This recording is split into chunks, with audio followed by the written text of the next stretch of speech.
Bienvenue dans Oberkaï, le podcast qui te fait découvrir des solutions concrètes et éthiques pour améliorer ton habitat. Je m'appelle Caroline et à travers chaque épisode, je donne la parole à un acteur de l'habitat éthique. Comme toi, je me pose de nombreuses questions sur la rénovation et la construction de mon futur chez moi.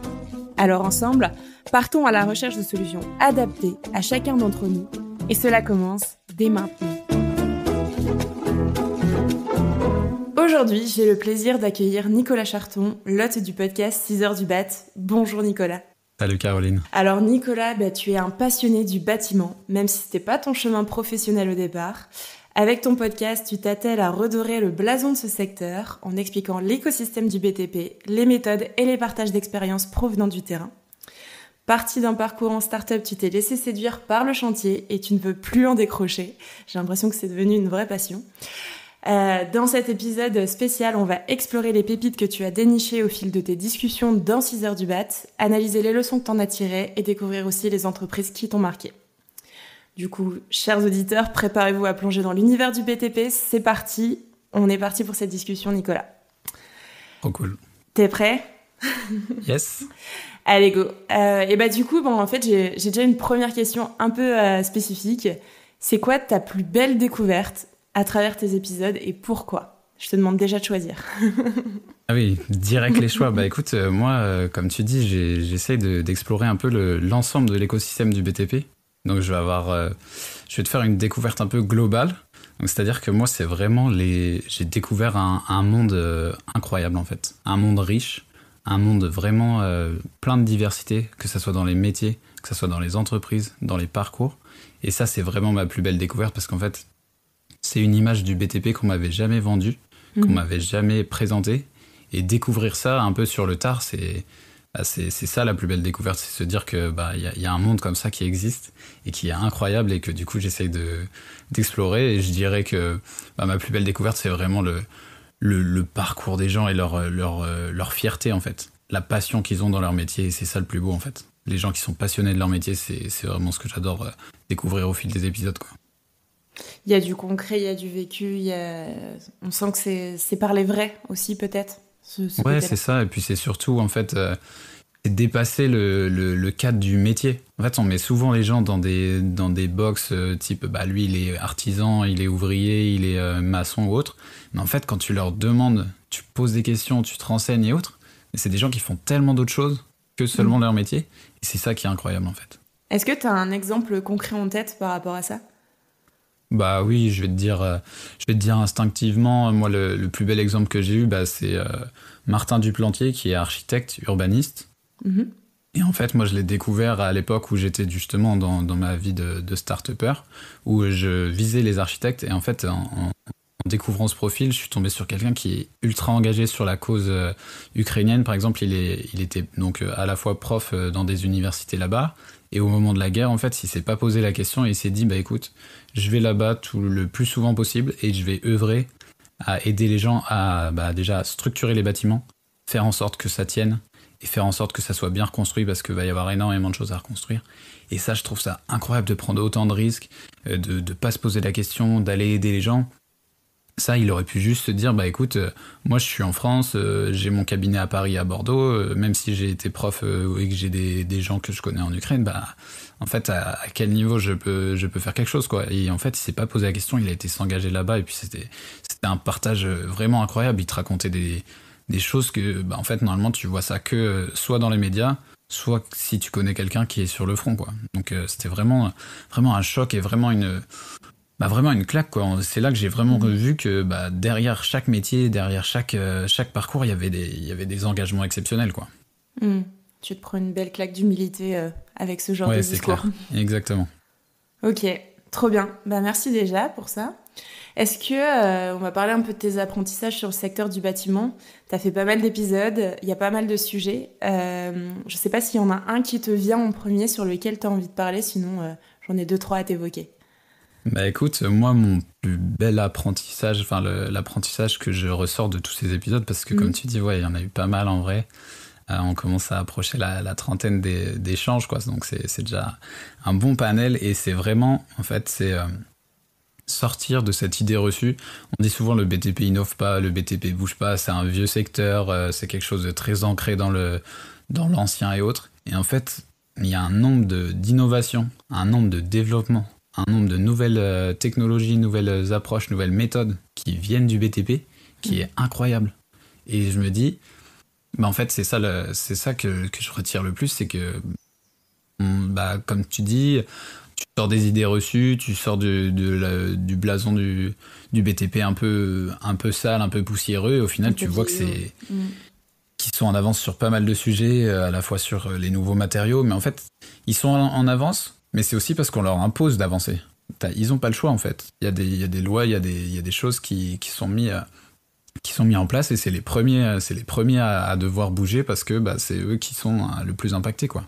Donc tu vas avoir des innovations sur la production de matériaux, sur la composition des matériaux, sur les méthodes de construction et tout, et c'est là qu'ils sont vraiment, enfin je trouve que de dire qu'ils étaient un peu en retard sur certains sujets, en fait c'est eux qui sont en avance parce que c'est eux qui sont dans le concret, ils utilisent vraiment tous ces changements, toutes ces innovations, quoi.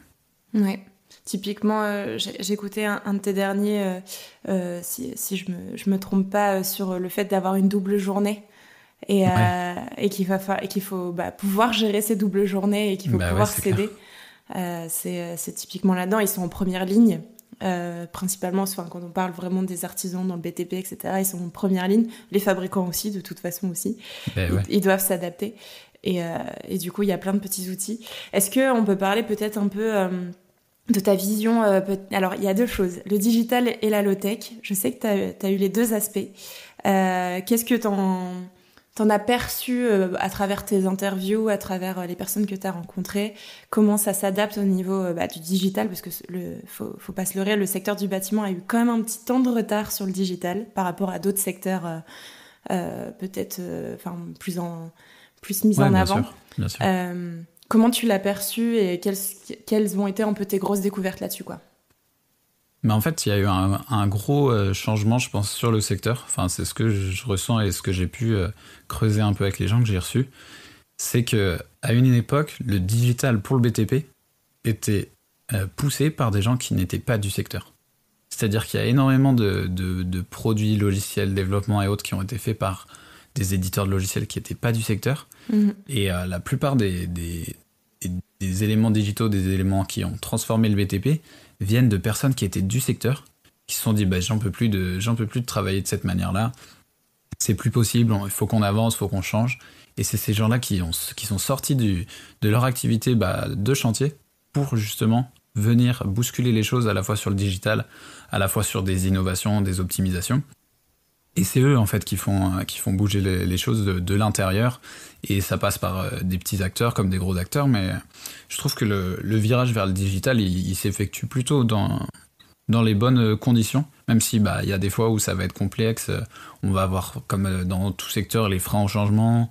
On avait quand même un secteur qui était un peu vieillissant sur la population qui était sur ce secteur, parce qu'on a quand même pendant un moment pas pousser les jeunes à intégrer le secteur du bâtiment, donc il y a une grosse transformation qui s'effectue là-dessus, mais les nouvelles générations du bâtiment, les nouvelles générations d'apprentis, les nouvelles générations de personnes qui œuvrent sur ce secteur sont vraiment sensibilisées à cette chose, à cet aspect qui est le digital, et comme tu disais, en fait ils ont vu souvent dans les familles, parce que c'est souvent des business familiaux le bâtiment, ils ont vu des familles faire des doubles journées et se dire en fait moi là en 2023 en fait c'est plus possible ça. C'est plus possible de passer toute sa journée sur le chantier et de passer encore 4 heures en rentrant à juste remplir des rapports, à envoyer des mails et autres. Et même en termes d'énergie mentale, physique, c'est pas possible en fait. Du coup, c'est vraiment ça. C'est vraiment comme ça que je le perçois. C'est que, en fait, le virage vers le digital, il est pas du tout. Il a peut-être été subi un moment sur le secteur, je pense.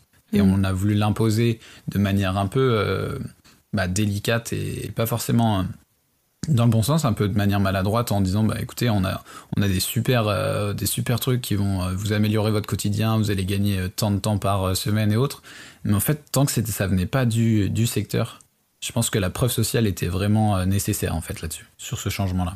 Puis il y avait peut-être pas aussi ce côté accompagnement où, comme tu disais, c'est des gens de métier qui ont peut-être créé pour des gens du métier. Et du coup, Exactement. Là, il y avait une vraie adaptation par rapport au quotidien que comme tu dis, sur des personnes qui avaient peut-être une offre beaucoup plus large qui s'adaptait à tout secteur, ça correspondait pas du tout, quoi. Ouais, et puis je te dis ça en toute humilité parce que quand j'étais dans la start-up du coup pour le bâtiment, en fait, nous on a eu ce blocage-là, si tu veux, c'était que même si le logiciel avait été créé par un maître d'œuvre, en fait, moi quand j'allais rencontrer les gens du bâtiment, ils avaient vite compris que j'étais pas du secteur au début. Donc forcément, tu t'arrives après 30 éditeurs de logiciels et autres, 30 nouvelles solutions, bah ça passe un peu moins. Alors que quand t'arrivais avec un discours où tu venais avec quelqu'un qui était du métier, qui utilisait l'outil, bah ça passait tout de suite mieux. Parce que du coup, la confiance était là. Et je pense que ça marche surtout comme ça, en fait. Le changement dans le bâtiment, c'est vraiment quelque chose qui est interne, qui est poussé par le secteur. Alors, imposé par pas mal de décisions externes, mais c'est vraiment le noyau dur, en fait, qui fait bouger les choses dans ce secteur-là. Ok. Ah oui, non, c'est sûr. Et du coup, à contrario, il y a l'arrivée un peu, enfin pas l'arrivée, mais l'installation plus du digital et les codes qui sont en train de bouger. On parle de plus en plus, moi j'en ai parlé aussi dans le podcast, mais j'ai vu que tu en avais aussi parlé, de ce qu'on appelle la low-tech. On revient à des solutions plus basiques, sans technologie. En gros, low-tech, c'est sans technologie phare. Comment tu perçois ça aussi dans le bâtiment, dans le BTP, qu'est-ce que tu as pu percevoir? Bah ça c'est pareil, c'est un peu des virages qui sont pris et qui sont entrepris par des personnes qui se sont dit bah en fait il y a on n'est pas obligé d'investir des millions dans de la technologie, il y a des choses qui existent, il y a des choses qui sont déjà faites et en fait il faut juste repartir de la base et puis ajuster, faire des choses dans la composition des matériaux, faire des choses dans le traitement des matériaux aussi, la production, parce qu'il y a énormément d'améliorations qui sont faites au niveau de la production, surtout sur l'impact carbone, parce que c'était un secteur qui avait un gros impact carbone, qui en a toujours un, mais en fait, il en aura toujours un, parce que c'est impossible de réduire à néant son impact carbone. En utilisant des matériaux, tu en auras forcément un. Mais par contre, quand tu sais qu'au moins 40% de la production carbone et au niveau de justement de cette production du matériau et au niveau de la composition, et ben si tu peux réduire à ce moment-là sans technologie ou sans besoins digitaux, et ben t'arrives déjà à faire bouger les choses. Et je pense que c'est vraiment là-dessus que le virage doit continuer à s'entreprendre. C'est que t'es pas obligé de révolutionner ton secteur. Tu peux juste voir ce qui existe et te dire bah là tu vois, par exemple au lieu d'utiliser 2 fois plus de béton, on va peut-être en utiliser 2 fois moins, mais par contre on va en utiliser un biosourcé, on va utiliser quelque chose qui sera plus durable, et comme ça du coup sur le long terme, bah, c'est toi qui prends les devants sur ces changements que tu vas avoir à faire dans le futur, parce qu'il y en aura aussi à faire. Et de pas devoir repartir de zéro, je pense que c'est ça la base aussi de l'évolution et de ce virage vers la low-tech. Notamment, tu vois, les peintures. Toi aussi, tu as reçu Maxime d'Enercool sur les peintures rafraîchissantes. Bah ça, en fait, c'est des choses qui existent. C'est juste des choses qui sont pas forcément mises en place connues et pas développées ici. Et au final, bah, ça a des vrais impacts et c'est pas une technologie. C'est pas genre la nouvelle technologie qui va révolutionner tout le monde entier, quoi. C'est vraiment sur un impact précis et c'est efficace, quoi. Il y a une réelle prise de conscience là-dessus, de se dire qu'on peut réutiliser des choses qui existaient d'antan et qu'on a un peu oublié ou qu'on n'a pas été voir encore chez le voisin. Typiquement, la peinture réflective, c'est utilisé en Grèce, si je me trompe pas, depuis des années et des années. Ben ouais, et puis en plus, le pire, c'est que, tu vois, sur ce sujet-là, c'est que tu voyais énormément de photos de bâtiments tout en blanc. Et en fait, jamais personne s'est dit, bah, en fait, s'il faut la peinture utilisée ou enfin le matériau et autres, pourquoi ils faisaient ça, quels étaient les impacts et autres. Et même sur d'autres sujets, tu vois, ça c'est vraiment sur la partie peinture consommable, mais je sais qu'il y a énormément de gens qui bougent sur le BTP sur la partie réemploi. Il y a énormément de plateformes de réemploi sur les matériaux, que ça soit sur le tertiaire, tu vois, quand tu fais de l'aménagement et que tu changes tous tes bureaux, bah en fait tu vas pas acheter tous les 3 ans tes bureaux parce que tu changes de siège en fait. Donc il y a des ateliers qui existent pour remettre à un peu comme tu peux avoir sur les technologies, tu vois, tu les as en réemploi, je sais plus c'est quoi le terme, mais en gros tu les as de manière, ils sont remis à neuf, quoi. C'est l'upcycling, c'est de ouais, dire exactement. Tu remets, comme tu dis, au goût du jour ou le matériau, le logiciel, je sais pas du coup. Mais aussi, ouais, c'est ça. Bah, en fait, c'est comme si tu reprenais, tu tiens compte de l'usure du matériel, tu vois, de ton siège, de ta table, de ton meuble, mais tu fais en sorte qu'il soit du coup comme remis à neuf, mais avec d'autres aspects, quoi. Tu prends juste l'aspect durée et tu fais en sorte que ça soit plus long, quoi. Tu vas pas t'amuser à... Enfin, ça a plus de sens en 2023 de faire tes bureaux, de prendre 50 sièges et dans 3 ans de te dire, bah, en fait, la couleur me plaît plus, je reprends 50 sièges et je réutilise pas, quoi. Ça a plus de sens. Non, complètement. Complètement. Il y a une prise de conscience là-dessus, je pense, qui est de plus en plus valable et encore plus sur le secteur, quoi. Et puis même, il y a une question aussi économique sur le point de vue réemploi. Déjà, de matières premières, mais économique aussi, puisque en général, il y a quand même une différence de prix quand on réemploie des matériaux, on réemploie du consommable, etc., quoi. Ouais, exactement. Exactement. Et j'ai retrouvé le terme, c'est reconditionner, en fait. C'est ça, c'est le reconditionnement des matériaux, à la fois sur le début et sur la fin de vie, quoi. Mais c'est hyper pertinent. J'aimerais qu'on aille un peu aussi sur le pan. Tu l'as un peu exposé tout à l'heure sur le fait d'attirer aussi qu'à un moment donné, le secteur était vieillissant et que c'était difficile d'attirer une nouvelle génération sur le secteur. Je sais que tu as eu aussi des épisodes sur la formation. Est-ce que tu peux nous parler un petit peu de tes découvertes liées à ça? Bah ouais, écoute, moi, en fait, comme tu as dit, mon parcours, déjà pour arriver jusqu'au bâtiment, il a été du coup un peu différent du parcours classique si tu le démarres au collège, parce que du coup, en fait, moi, dans l'aspect formation, ce que j'ai vu, c'est que moi, je suis pas d'une ancienne génération, hein, j'ai 26 ans, il y a 15 ans, j'étais encore en train de me poser des questions sur mon orientation pour la suite. Et en fait, dès que tu avais un bon parcours, dès que tu étais plutôt performant à l'école, mais jamais on te présentait le bâtiment. Alors qu'en fait, c'est pas seulement destiné à ceux qui sont en échec. C'était pas un secteur d'échec. C'est pas une voie de garage, c'est pas seulement pour... Enfin, tu vois, c'est comme si je te disais, écoute, je vais te mettre dans un bureau juste parce que tu sais compter jusqu'à 12, tu vois. Enfin, ça n'a aucun sens. C'est pas parce que t'es bon dans un sujet que tu vas être très bon dans ton métier qui est dans le tertiaire ou quoi. Et là, dans la formation, il y a des gros acteurs là qui bougent, qui font en sorte que justement cette idée reçue et puis ce côté bâtiment pour l'échec et pour la voie de garage change.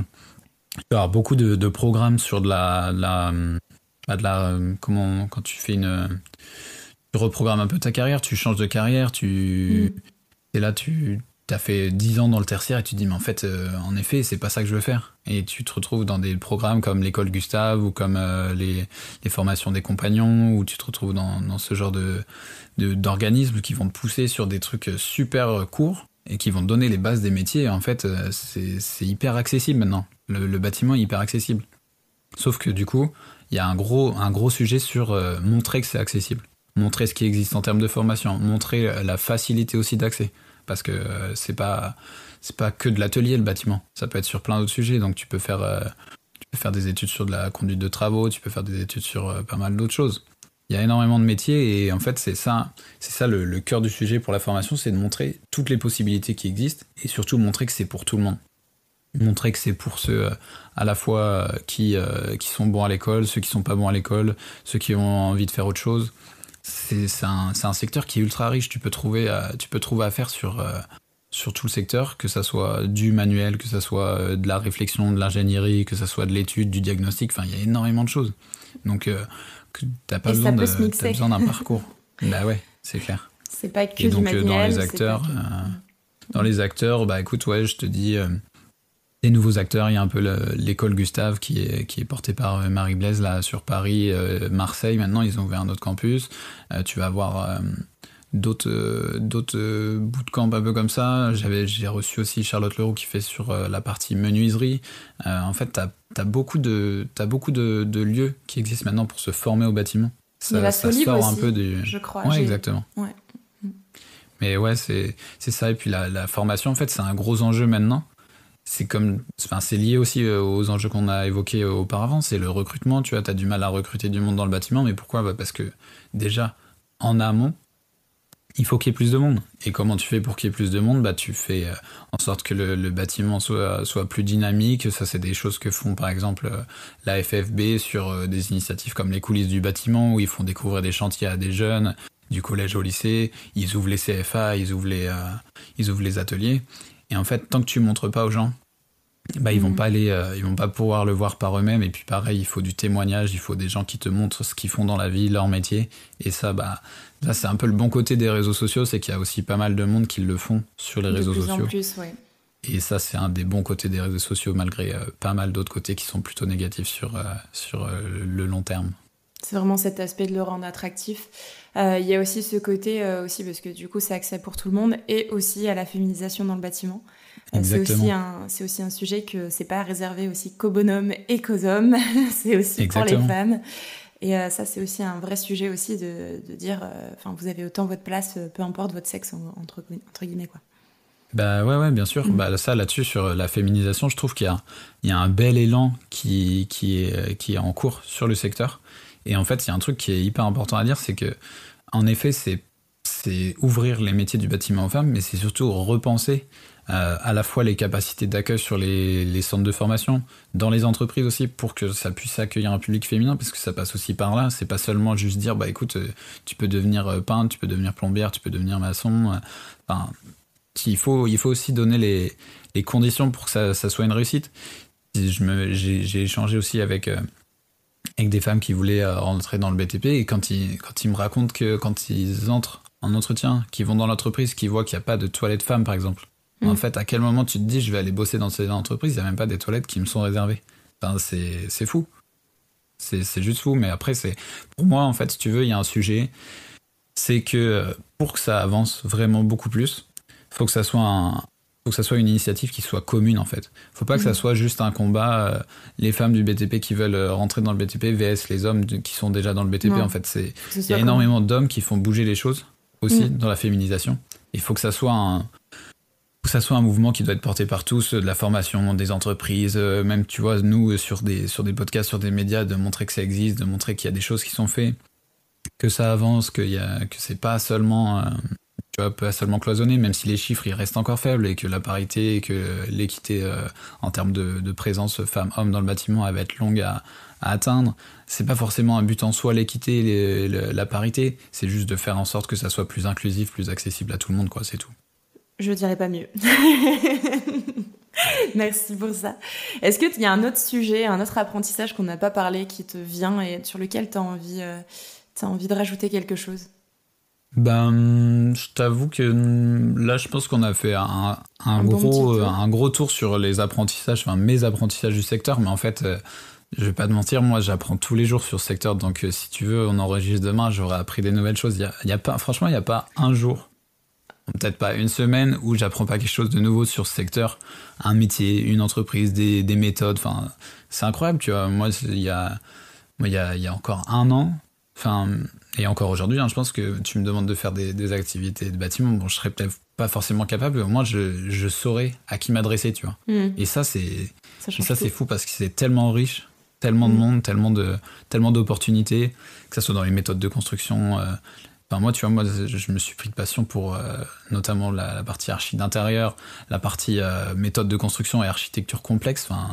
C'est des choses qui, si t'en parles à mes proches ou à mes amis encore aujourd'hui, ils doivent dire mais qu'est-ce qu'il fait ?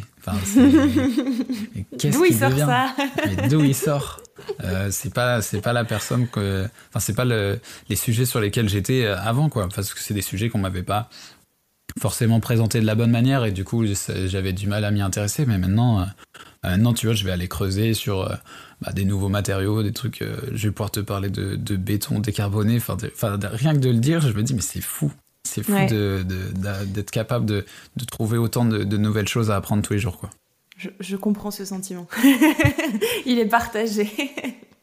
Écoute. Trop bien. Non, mais je vois ce que tu veux dire. Et puis, au pire, il faudrait qu'on fasse une série long terme. C'est avec nos apprentissages. C'est clair. Les petits apprentissages de 3 minutes par semaine, qu'est-ce que tu as appris cette semaine, quoi. Mais ça, tu pourrais même en faire avec des gens du bâtiment, parce que même eux, ils apprennent tout le temps, quoi. Ouais. C'est fou. C'est un secteur qui est très, très porteur là-dessus, en tout cas. Si t'es curieux et que t'as envie d'apprendre vraiment tous les jours, tu peux ressortir tous les jours avec quelque chose dans ta tête ou dans les mains, quoi. Ouais, c'est clair. Si tu devais vraiment citer 3 boîtes qui t'ont le plus inspiré sur le secteur, ce seraient lesquelles ? Bah écoute, je peux pas répondre à cette question sans citer la boîte qui m'a fait vraiment aimer le secteur. Okay. En fait, c'est un cabinet d'architectes d'intérieur à Paris, ça s'appelle We Are Merci. C'est Meryl et Simon, donc c'est un couple qui est architecte d'intérieur sur Paris, et c'est vraiment eux qui m'ont donné le virus. Hein. Clairement, je pense que en fait, j'avais eu un rendez-vous chez eux dans leur cabinet à Paris, et c'était un rendez-vous pour la start-up, et au final, on a discuté pendant 1h30 d'énormément de choses, et je me suis dit, mais waouh. Enfin, la première claque, elle est venue de là, donc je suis obligé de les citer. Ils font un boulot de fou. Ils sont passionnés par le beau, par le fait de rendre les espaces vraiment atypiques, singuliers, avoir un vrai impact sur le choix des matériaux, sur les nuances, sur plein de choses. Donc Meryl et Simon, voilà, je suis obligé de vous citer dans ces boîtes qui m'ont le plus inspiré sur le secteur. Après, ça va être un global, donc je vais te citer 2 boîtes, mais c'est plus sur les valeurs qu'elles transmettent. C'est des boîtes plutôt à un peu plus grosse échelle. Tu vois, c'est le groupe Acorus et le groupe Doumer. C'est 2 boîtes qui sont vraiment donc à la fois sur les travaux, donc énormément de corps d'état dispensés. Donc ça prend bien la globalité du bâtiment.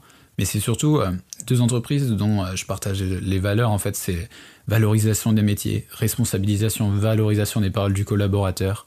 Les décisions, elles sont prises pas forcément par la décision finale est prise par la tête de l'entreprise, mais elles sont réfléchies avec le groupe. Et ça, vraiment, c'est ça ça, c'est mon bâtiment, en fait. C'est le bâtiment que j'ai découvert, et c'est cette force du collectif, c'est le fait de toujours écouter les autres, de toujours apprendre des autres, de toujours apprendre de n'importe qui, quel que soit son niveau dans l'entreprise, dans le sens où il est forcément protagoniste dans les décisions.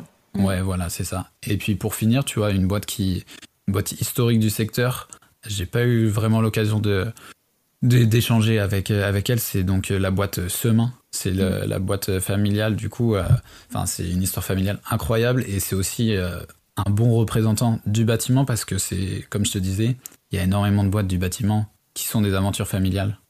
Et donc moi, ce que je vois avec ce que fait Caroline, du coup, Caroline Semain, qui a créé le trophée les Talentueuses pour les femmes du BTP, faire bouger les choses, donner de la force aussi à pas mal d'initiatives. Enfin, franchement, je trouve ça c'est exceptionnel, et c'est des gens super inspirants.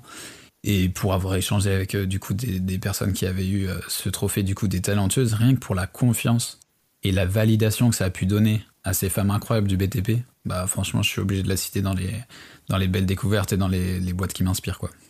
Trop bien, trop bien, trop bien. Je suis aussi pas mal les aventures du groupe Semain avec Caroline qui essaie de bouger des choses. C'est très chouette aussi. Merci pour les découvertes. Je connaissais pas la première et la deuxième, les 2 groupes. Donc j'irai voir ça un petit peu plus. Tu peux, en plus, c'est vraiment des en fait, c'est 2 boîtes qui sont sur des aspects un peu différents, mais le groupe Doumer, il y a une vraie volonté, en fait, d'être sur le compagnon, tu vois, sur l'art du compagnon, le métier, être fier du métier qu'on fait, être fier d'appartenir au métier de compagnon, être fier d'appartenir au bâtiment. Et ça, tu vois, c'est un truc que, si je dois retenir quelque chose, c'est d'être fier de ce qu'on fait tous les jours, et dans le bâtiment, il y a de quoi être fier. Donc voilà pourquoi je l'ai cité. On met des taux au-dessus des têtes, quand même. Ils mettent des taux au-dessus des têtes. Exactement. Ok, trop bien. Et du coup, petite question curiosité pour tes prochains épisodes, pour la suite de ton podcast. Qu'est-ce que tu aimerais découvrir ou apprendre de nouveau ? Moi, là, tu vois, ouais, c'est des gros sujets, tu vois, c'est des sujets, tu vois, j'y réfléchis très très souvent sur qu'est-ce que je voudrais en faire, qu'est-ce que je voudrais montrer. Et je pense que, comme je te dis, on peut découvrir pas mal de choses, et moi, ce qui me chauffe pas mal en ce moment, c'est d'aller découvrir sur le terrain les gens directement. Parce que tu vois, tu vas enregistrer les podcasts, tu vas pas forcément être dans l'action avec eux sur leur métier et autres. Ils vont te parler de leur métier, mais le vivre, c'est encore plus incroyable. Donc moi, j'ai vraiment envie d'essayer de déployer ça, d'aller sur chantier, d'aller enregistrer même sur chantier, découvrir des nouveaux métiers. Là, je suis en train de voir pour valoriser des métiers un peu moins connus, tu vois. J'ai découvert le métier de cordiste en bâtiment, j'ai découvert le métier de métallier, enfin, il y a des trucs de fou, j'aimerais bien pouvoir mettre encore plus en avant, donc c'est simple, j'ai juste l'impression, là, pour la suite, de vouloir rattraper toutes les années. On m'a vendu le bâtiment comme quelque chose d'assez rugueux, dur, poussiéreux et autres, et de faire en sorte que, on enlève la poussière, on enlève la voie de garage, et puis on montre que c'est une voie exceptionnelle, quoi. Exactement. Trop bien. J'ai hâte de suivre ça. Merci beaucoup. Soyez au rendez-vous, du coup, très matinal, toujours à 6h du mat tous les lundis. Trop bien. Je mettrai de toute façon le lien en description aussi. Petite question tac au tac, petite question actionnable qui sont plus personnelles. Est-ce que t'es prêt ? Écoute, une grande respiration et je suis à toi. Ok. Et alors, dans ta vision, dans le meilleur des mondes, c'est quoi pour toi ton bercail idéal ? Écoute, je vais pas te mentir, j'ai un peu réfléchi à la question parce qu'au bercail, forcément, on réfléchit à son bercail. Et moi, si tu veux, mon bercail idéal, vraiment, ça serait un mix entre... Je sais pas si tu connais cette chaîne YouTube incroyable qui s'appelle The Local Project, où t'as toujours des choses, des prouesses architecturales et puis des lieux incroyables. Donc moi, c'est un mix entre The Local Project et un peu la maison dans Charlie et la chocolaterie où il y a toute sa famille. C'est vraiment un mix entre ces deux-là parce que moi, j'aime bien le côté du coup performance architecturale, à couper le souffle, un cadre naturel. Et moi, je suis assez urbain, si tu veux. Et pourtant, l'animation urbaine, la fougue des capitales, la vitesse des villes, en fait, c'est pas mon idéal de bercail. J'aime bien y être, mais j'aimerais bien avoir mon bercail un peu isolé, un lieu de fou avec tous les proches, tu vois, tous les gens avec qui j'ai envie de passer mes journées au bercail, quoi. Ok. J'aime bien l'ambiance. Et du coup, si t'avais un mot pour définir ton bercail, ce serait quoi ? Un seul. Mais un seul ? Un seul. Okay. Je dirais équilibré. Ok. C'est-à-dire, tu vois, ni trop exubérant, ni trop inclusif, ni trop...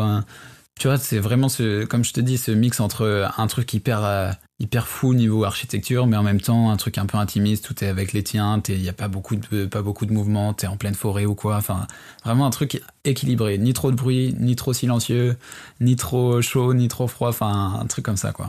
Vraiment un bercail équilibré. Ok, trop bien. Merci beaucoup. Merci à toi. Merci d'avoir répondu à l'appel pour cet épisode et d'avoir pu faire cet échange. C'était vraiment trop cool. Où est-ce qu'on peut te retrouver ? Tu l'as déjà dit, sur 6h du bat, très tôt le matin, le matinal. Est-ce qu'on peut te retrouver ailleurs pour suivre ton travail ? Ouais, bien sûr. Écoute, moi, je sévis principalement sur LinkedIn, du coup. Donc, Nicolas Chartan sur LinkedIn. Après, comme tu dis, 6h du bat, c'est sur toutes les plateformes. Que ça soit les plateformes de streaming. On va passer, je pense, sur YouTube aussi pour aussi faire de la réécoute. Mais tu peux me retrouver sur toutes les plateformes. Et là, je démarre pas mal Instagram. Là, on va faire pas mal de vidéos, essayer de montrer encore plus de choses. Donc, Instagram 6h du bat, pareil aussi sur les réseaux. Parfait. Et je mettrai tout ça en description. J'ai plus qu'à te remercier encore une fois. Merci pour ton passage. Merci à toi pour l'invitation. C'était top de pouvoir aussi expérimenter la chose derrière le micro, du coup. C'est toujours une expérience. Et j'ai plus qu'à souhaiter à tous nos auditeurs, une très belle journée et à bientôt dans vos bercails. Bon, tu le sais déjà, mais un dernier rappel. Si tu as aimé cet épisode, tu peux nous soutenir en laissant 5 étoiles sur Spotify et Apple Podcast. Et en laissant un commentaire pour nous dire ce qui t'a plu et les sujets que tu souhaiterais voir abordés dans nos futurs épisodes. Allez, viens, construisons au bercail ensemble. Ta voix compte et tes idées sont hyper précieuses pour faire évoluer ce média. Merci d'être là, merci de nous écouter et surtout merci de contribuer à cette belle communauté. Prends soin de toi et à bientôt dans ton bercail.